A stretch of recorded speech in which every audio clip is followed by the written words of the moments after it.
Thanks so much. And it's the 4 C's of project risk and project risk communication, and these are the big 4. Control, cost, community, and charisma. And I want you to notice something. We're referring to it as project risk. And that's because a project has a distinct beginning and end and objective. We have something we're attempting to accomplish. What I hope to have accomplished by the time we're done here today, by the time we wrap this thing up, what I'm hoping we'll have accomplished is that you will have looked at it and said, you know what, project risk actually is achievable. It's doable. It's something that I can get my arms around if I'm following the right steps. It's kind of interesting. When I was working on PMBOK 4, when I was working on PMBOK 4th edition, and we're coming up now on the 6th edition, so it's making me sound more and more like an old guy. But when I was working on PMBOK 4th edition and the risk management chapter, what was kind of compelling was I was the first non-quant to actually take on that role. Quantification people are the numbers crunchers, the stats people. And there are plenty of them out there, and there are a lot of people who believe that's how risk is best achieved. I frankly think you're not going to be able to even get to the numbers if you're not able to embrace and get your arms around the whole notion of what it takes to actually do project risk well. And that's wrapped up in these 4 C's. Now, many of you in the coming weeks have a big event coming up, and this is a picture of our big event with my family. This is my extended family, and this is from about 3 years ago, I believe. This is our Thanksgiving. Yeah, Thanksgiving. It is the ultimate communications moment. It really is. It's kind of compelling because, you know, when you're dealing with these people, all the past washes away in an instant. Every bit of past history about every one of the people in this picture in my family is known. Look at all these folk. Look at them all. And as you look at this body of people, what's kind of compelling is each one of them has their own subset of problems and concerns. Each one of them has their own things they're worried about. By the way, yes, I did highlight myself in the corner, in case you were wondering what the yellow circle is there. Yeah, that would be me. But this is our Thanksgiving. And it's kind of interesting because a number of things happen at this as a communications event. One of the things that happens that is most compelling is that conversations that started and ended a full year earlier, they left off. It's kind of amazing. These people are, they're not people you see every day because some of them are from a variety of different places. I'm just looking. Let's see. There's Michelle. She's from Florida. There's Kendra. She's from West Virginia. There's plenty of people here from Maryland, where I'm living now. There's some other West Virginians. There's, a couple from Chicago. There's 5 from the West Coast. They're from all over creation, and yet language.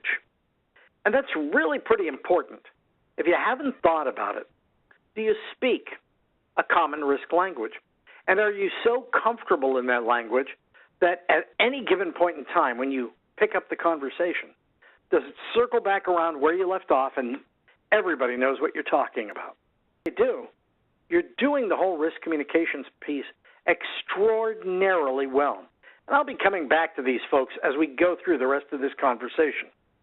But these are the 4 C's that I'm going to be talking about: control, cost, community, and charisma. And control. It's kind of noteworthy that most organizations don't do the control piece well. Without this, you have no idea where you're going.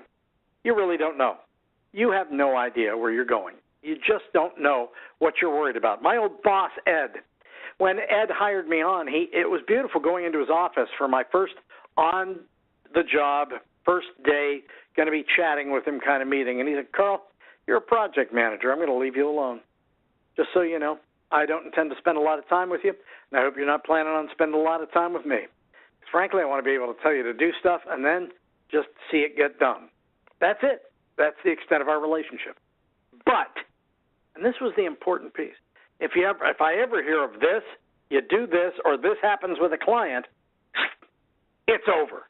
I will be on you like a bee on honey. And it was noteworthy because up front, before the conversation ever got rolling, Ed was telling me what his tolerances were. he would freak out. The one you're working on right now, the one that is actually just really absorbing the lion's share of your life energy. Think about that project.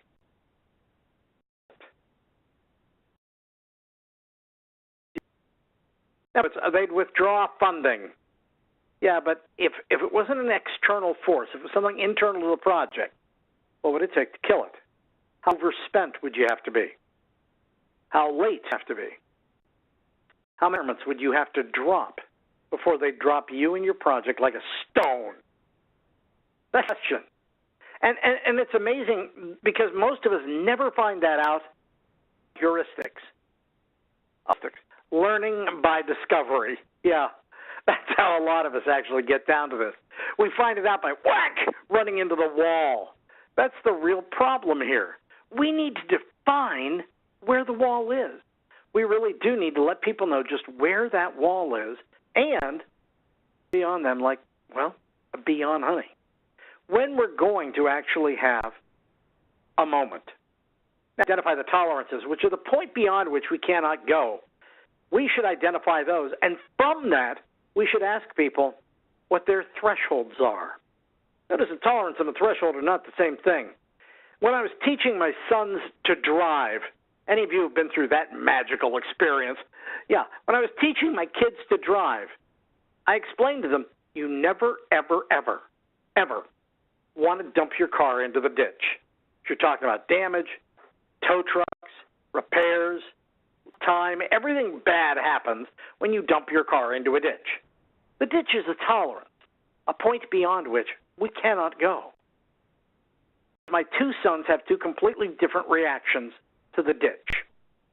My son wants to stay miles away from the ditch to the point where he's almost encroaching on the middle line. A little worrisome. My son, by contrast, likes to ride the edge of the road. I mean, the very, very edge. How he's not whacking those rumble strips, I have no idea. But he does it without hitting the rumble strips, and he's just threading that needle. Now, people know what we can stand, where our tolerances are, where the limit is, what we can and cannot tolerate. We can set up thresholds. Gives them a chance to implement the controls as they see fit based on control as risk managers.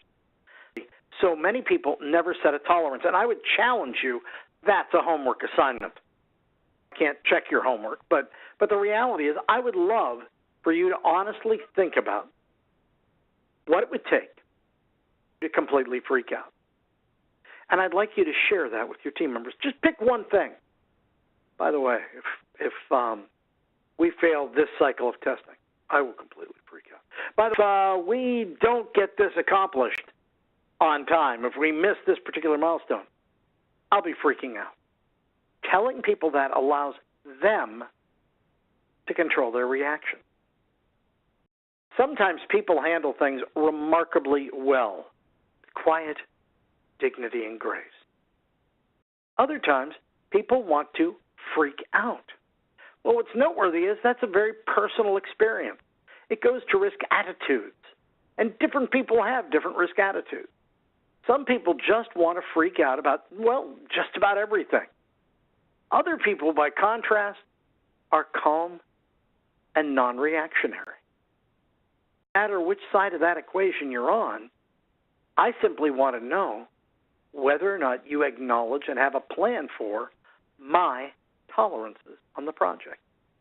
So tell them, just so you know, for this late, if it's this problem, if it runs this much money, I'm going to freak out. If they know that, you have opened the door for a little bit of autonomy on their part.